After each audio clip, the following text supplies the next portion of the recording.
Hey, Forge fans, it is the match in review. I'm Anthony Urciuoli. This is the Forge Audio Network.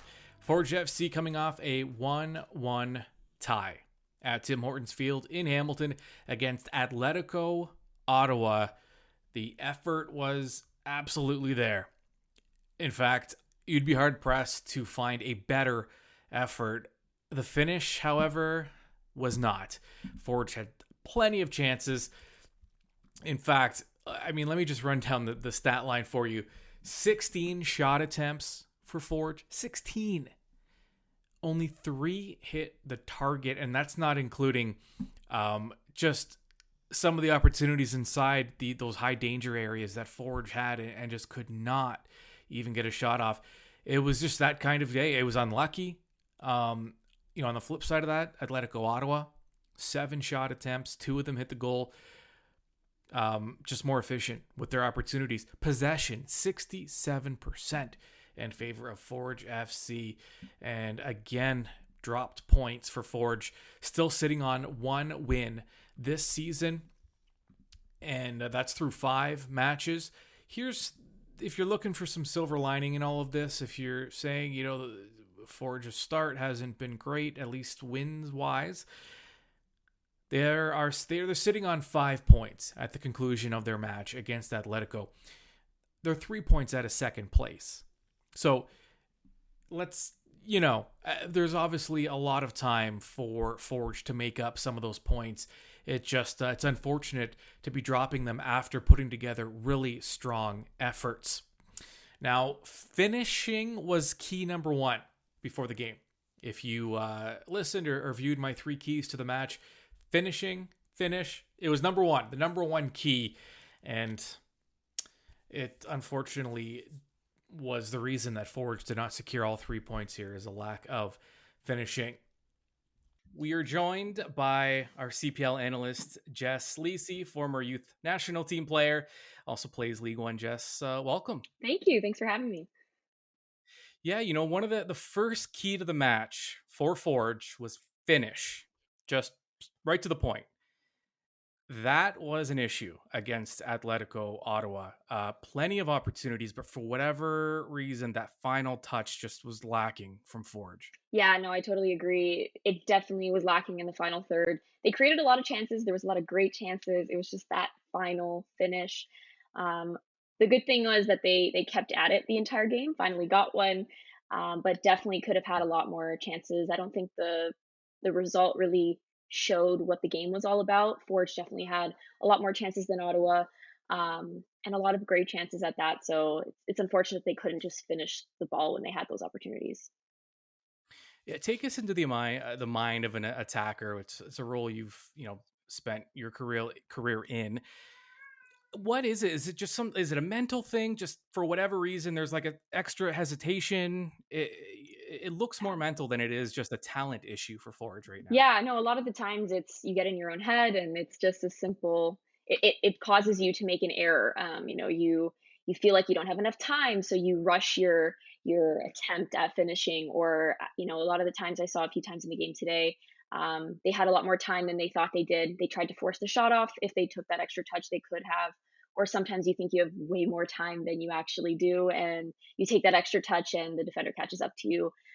So yeah, it is definitely a big mental thing. Kind of gotta have to, you have to keep that composure, and that focus in the final third. But again, I think considering it, they struggled the entire game with that. They did well to keep at it. So Noah Jensen scored for Forge, and he's a guy. He's used to scoring a lot of goals in his career. He got to the pro level, and he did find his way into the back of the net today, but it's been tough for him to find the offense. Bobby Smirniotis is a coach. There's a lot of tactics. It's a very tactical approach to the game. Can that, as a player, when you say you're playing youth soccer and then you jump into the pro level and all of a sudden you have all these added responsibilities, that's got to be a lot as well for a guy that's just used to scoring goals, and now it's can he be a little in his head? yeah, A no, little bit. definitely. I thought he did well overall. There's more than just the goal that stood out to me about him. he had quite a few opportunities off of the side volley on Borges's corner kicks, which were greatly delivered. But definitely can get in your head sometimes. You want to be perfect. You want to live up to that expectation that you have for yourself, but also your coaches have for you. And he played a big role tonight. He was very active in that final third. So definitely, probably in his head a little bit, but overall, I thought he did well tonight. Today, rather. Yeah, Sorry. and no, that's okay. Hey, it's tonight Yeah. eventually, so who knows when people are listening. Um, Forge played this game with their two center backs were not natural center backs, and for the most part, Atletico didn't give the center backs a lot to do. The ball was on the other side for most of it, but when you're a club, and if let's say even if you are an attacker, if you're playing midfield, and that your center backs, you have a lot of faith in them, but also it's not their natural position. Can it can that even play into your head a little bit? Like, I need to be a little extra responsible defensively because I don't want to leave my teammates hanging out to dry when they're not playing their natural position. Yes, definitely. It definitely can play a role in everyone else's head. But to be completely honest, if you're just watching the game for the first time, it didn't look like that.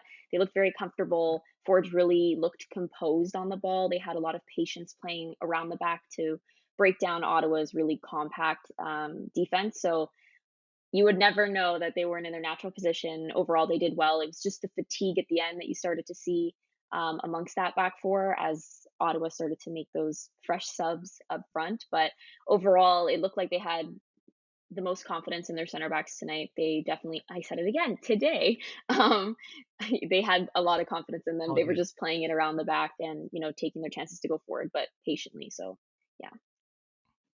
Yeah. Did you notice a difference when you were playing at home versus away from home? I mean, what does that do to you just in your head? Is there more pressure almost to score because you're in front of your fans? Do you get almost motivated by the fans? How did you kind of handle playing a home versus away? Yeah, I think there's a fantastic amount of excitement when you play at home. Like, you can't even describe it. You're so excited. You want to get that, and you have the home crowd hyping you up, and you really, you want to get a goal for them.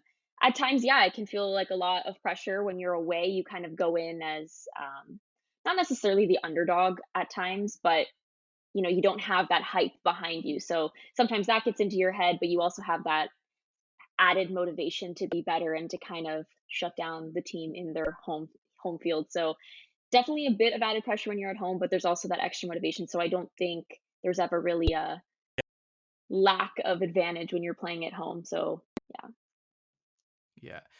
All right, Jess, Lisi, great talking to you today and tonight. yeah. Yeah, tonight definitely.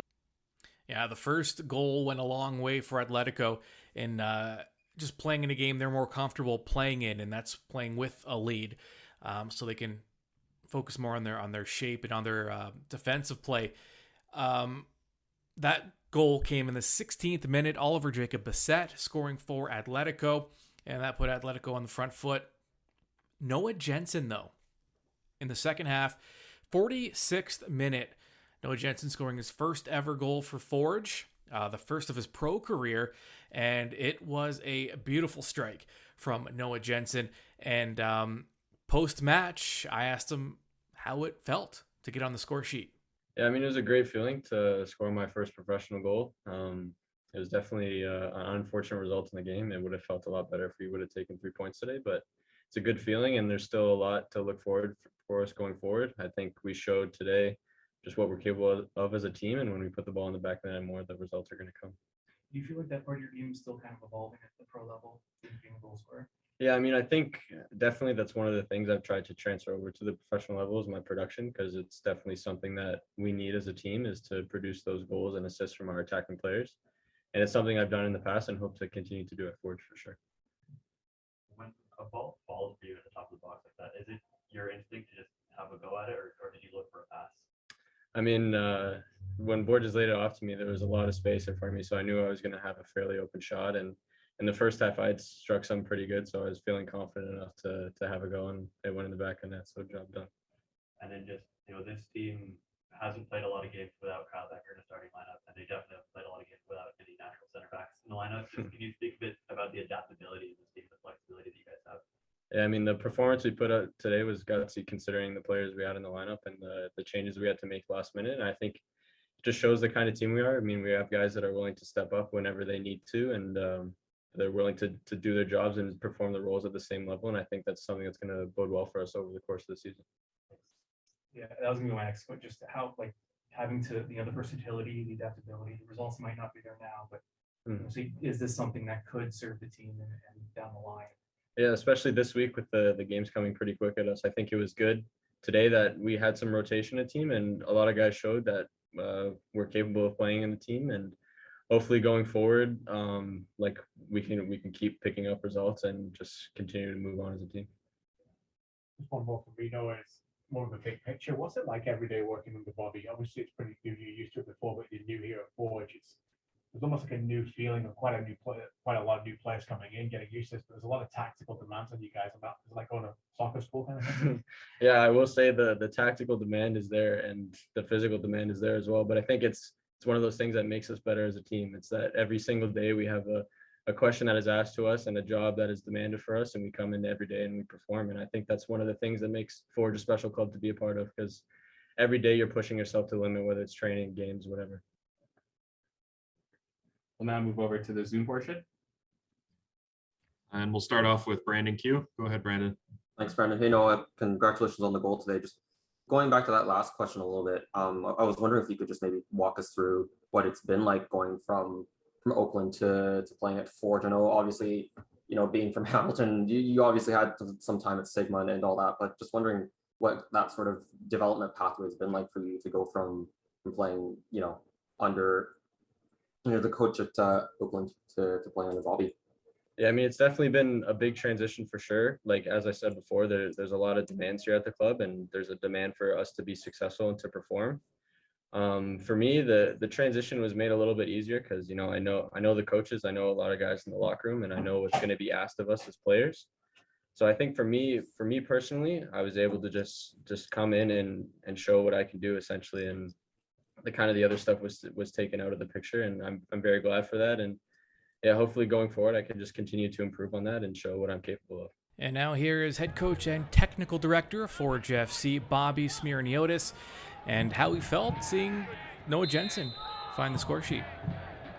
Yeah, he's an excellent player. He's working hard in training. He does all the right things in training. Today, he's gotten his opportunity to get in there. And, beyond the goal, I thought he was excellent. He was excellent in moving the ball, being progressive with his passing, which is important for us in the possession, not just how you keep the ball, because 150 passes and a half behind midfield means nothing.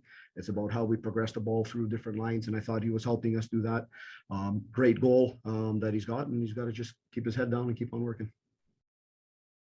I'm sure your hand was kind of forced with the back line having no natural center backs healthy, but just talk a bit about the way that you kind of saw we're able to build with that three and what they did today.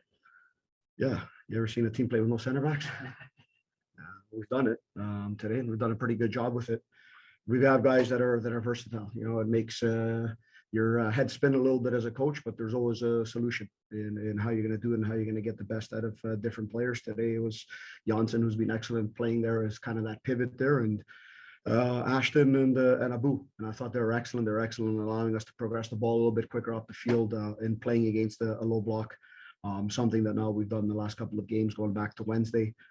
So it's something we thought that Ottawa would do, and they obviously did, and them getting the goal earlier allowed them to sit a little bit further. But the guys were very good on the ball. How they were defensively, I think it was okay, but they didn't have much to do. So maybe on another day it's a little bit different. But yeah, we're always going to find the solution. We're never going to complain when somebody's missing or so on. We have to find the solution and keep on moving. And it's a bit of a different shape up front as well. Can you speak a bit to how Woobens and Terrence kind of play off each other and what you want to see there? Yeah, we have different things that we'll look at. So it's something we worked a lot on in preseason this year and working out of different setups and basically how we occupy the zones that we want to be in with different players against different opponents. Sometimes it's also forced upon you by who you have available. But again, we thought this was a good one. Seeing Woobens and Terran playing together, I thought they were very good in their movement. We've had a lot of chances around the goal and it hasn't gone in for them. Bobby, I know we spoke many times now about Janssen and how strong he can be, and what basically ask him whatever you do. But again, does he go up another level in your mind today, like that tactical leader?